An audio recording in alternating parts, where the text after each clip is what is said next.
There are 11 key forbidden behaviors in Italy. Some of these have caused tourists to be deported or gotten them into some serious legal trouble.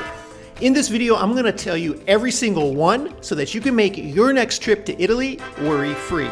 I'm Gary with Optimal Travel. Let's get started. Many Italy tourists who visit Rome want to see the Spanish Steps. And after walking up and down those steps, you might feel like sitting down and enjoying a drink or maybe a sandwich. But don't do it. These steps are made of a marble that is porous and can be damaged by excessive sitting, especially if you get oils or food or drinks spilled on them. And the police are taking it very seriously. In fact, it's a UNESCO World Heritage Site. And there are hefty fines handed out to tourists every day for prolonged sitting on these steps. They're meant for walking, not for sitting, unfortunately. But a lot of tourists don't realize that until they're hit with a big fine. There are other cities with historic marble steps where sitting is also prohibited, and you could be fined there too. If you're looking to take photos, do them standing up. If you're looking to take a rest, find a bench. There's many of them in piazzas all throughout Italy. You won't have a problem. I'm not sure I would ever think to try this, but for some reason, every year in Italy, there are tourists trying to wade in the Trevi fountain. They either try to get their feet wet in there for a photo op. Some of them are even so bold as to try and lay down and get their whole bodies wet in there. It is strictly prohibited to step into the Trevi fountain in any way, and there are police all over this area ready to hand out fines in excess of 300 euros, so don't try it. And you're going to see fountains all over the place in Italy. I wouldn't try it at any of them because you never know where the police are going to take that seriously and where they're not. These statues and monuments have been here for hundreds and thousands of years. So let's preserve them. What's the point of ruining them for a TikTok? Like most major metropolitan areas, Italy also has pigeon problems. And the pigeons can be a big nuisance, especially in historical sites where they can cause actual damage to buildings and structures that are being preserved. For this reason, it is forbidden to feed pigeons in these historical areas. And if you're caught by a police officer or even a city official, you can be hit with a fine upwards of 500 euros. Piazza San Marco in Venice and Florence's Historical Center are both well-known places where tourists frequently get hit with big fines for feeding pigeons. Even for tearing a piece of bread off of your panini and throwing it to a pigeon can get you a hefty fine. One of the more popular things to do during a trip in Italy is to visit one of the beaches somewhere. But it is illegal in many places to take sand or shells away from the beach. So don't pick up your souvenirs while you're beachcombing. You could be hit with a big fine. It's taken very seriously in places like Sardinia, but that doesn't mean you couldn't be fined elsewhere. So just leave that stuff where it is. Don't assume that it's okay to take things from the beaches and other natural landscapes in Italy just because nobody's looking. Once you get to any border control, they'll be spotting for these things, and once they take them from you, the fines or penalties will be even larger. And when you're done with the beach, make sure you change out of your swimwear before you go back to the city. Because in Italian culture, it's considered actually rude to wear swimwear walking around a city. And in many cities, it's actually illegal, and you could be fined by a police officer if seen doing this. While there are a lot of places in Italy where this law is not enforced or completely ignored, to be safe, your best bet is to wear your swimwear under your street clothes, go to the beach, take off your street clothes, and then put them back on before you walk back into the city center. Wearing appropriate clothes is very important, especially in Italy because that's the capital of the fashion, especially Milano.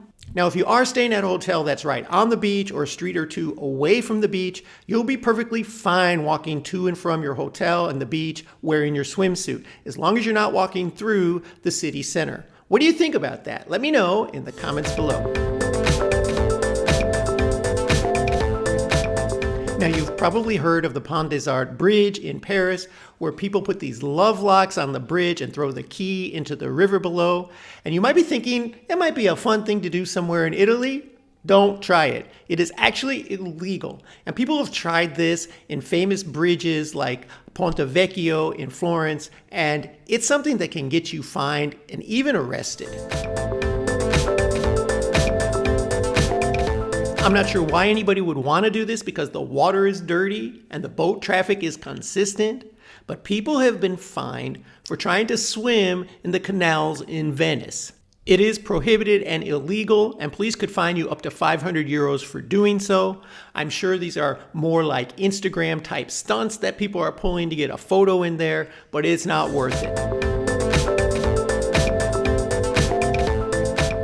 One of the things I find very interesting about Italy is that there are a lot of nuanced laws in various towns throughout the country. And one of these is in Capri, which is a very popular destination for tourists. But it's unusual that you can't wear noisy footwear there. In fact, tourists have gotten in trouble for wearing wooden clogs because they make a loud sound walking through the cobblestone streets. And the town has strict noise ordinances, and these noisy shoes disturb the residents and possibly other tourists. So make sure to wear some soft-soled shoes if you're going to Capri because the police are on the lookout for this. Now, the enforcement isn't that intense. A lot of times they'll just tell you to change your footwear or take them off, but they could fine you up to 200 euros if they want to.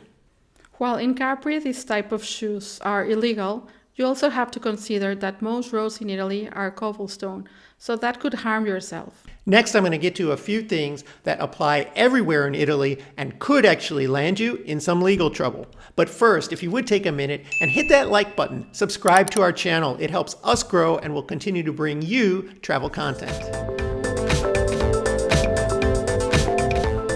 These next three items are probably taken the most seriously in Italy. And this first one you might not think about, because if you're in Italy and you're shopping for goods, you might find an imitation designer good somewhere.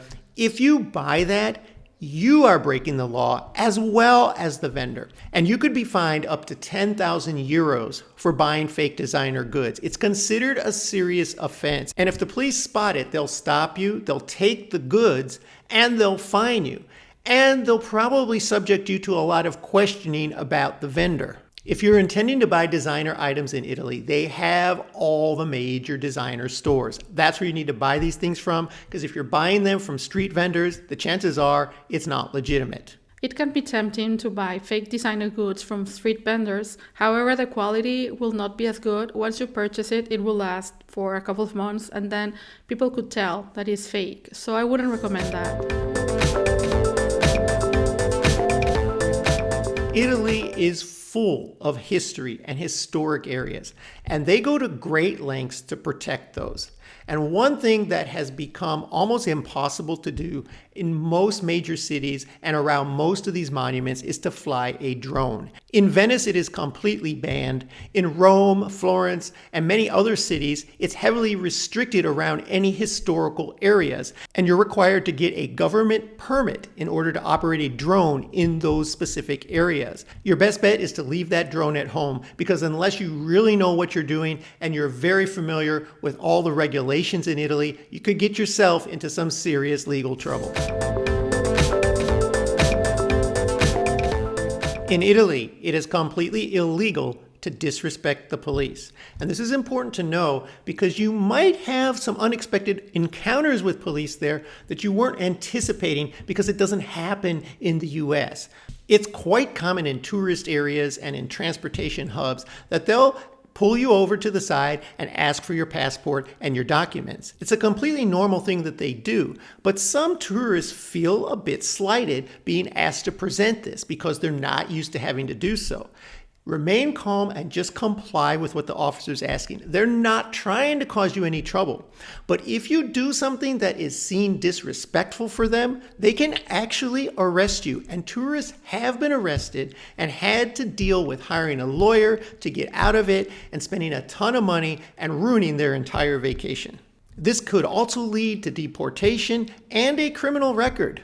And the following things could be construed as disrespecting: Arguing or talking back to a police officer, not following or complying with their orders or instructions, being rude or aggressive, or interfering with their work. This isn't meant to scare you. The police are not there to harass tourists, but they have certain jobs and ways of doing things that are different from what a lot of us are used to. If you simply comply with what they're asking, you will have absolutely no problems throughout your trip in Italy. And if you feel wronged in any way or situation by a police officer, the first call you should make is to your embassy. They can help you out and help you navigate whether this was appropriate or not. So now that you won't get caught off guard doing something that you're not supposed to in Italy, there are a lot of scammers out there trying to catch tourists in Italy off guard. I'll tell you how to avoid them right here.